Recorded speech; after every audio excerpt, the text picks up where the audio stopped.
Here, at the Swiss mountain resort of Burgenstock, world leaders will gather tomorrow and the day after for a summit to find a way out of the deadliest conflict in Europe since World War II.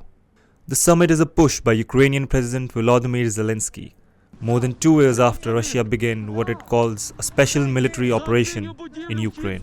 It's not a peace summit in the strict sense, given that the so-called aggressor Russia has not been invited. Host Switzerland says 160 countries have been invited, of which 90 have agreed to attend. Ukraine hoped US President Joe Biden will attend, but he isn't, and the United States will be represented by Vice President Kamala Harris. French President Macron will be there, and so will the leaders of Germany, Italy, Britain, Canada, and Japan. All of them are in Italy now for the G7 summit.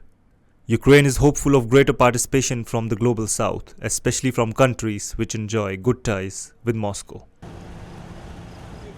It's an attempt of Kyiv to convene as high-level the representatives of the heads of states to actually reaffirm support for Ukraine, but also to kind of gather momentum for framing this war, and also to count friends in a way to see whether throughout 2 years of war, Ukraine is able to expand the coalition for its vision of ending of this war and securing peace beyond the transatlantic community to non-Western countries.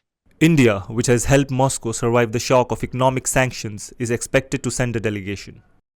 Turkey and Hungary, which maintain cordial ties with Russia, will be represented by their foreign ministers. Pakistan is likely to skip the gathering, and so may Saudi Arabia.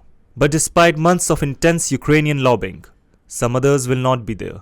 Most notably, China, a key consumer of Russian oil and supporter of goods that help Moscow maintain its manufacturing base. China has put forth an alternative peace plan which also involves Russian participation. Putin has backed China's efforts. The fact that Russia and China actually, so absence of China is actually more significant, because I think originally Kyiv was hoping that China would side with the global community, but it has decided to play its game alongside Russia. And Chinese plan, because we do know now there is an alternative 6-point plan. The idea of a summit was originally floated after Zelensky presented a 10-point peace plan in the late 2022. The summit will shy away from territorial issues and focus on parts of Zelenskyy's plan that are broad enough to be palatable to most, if not all, participants.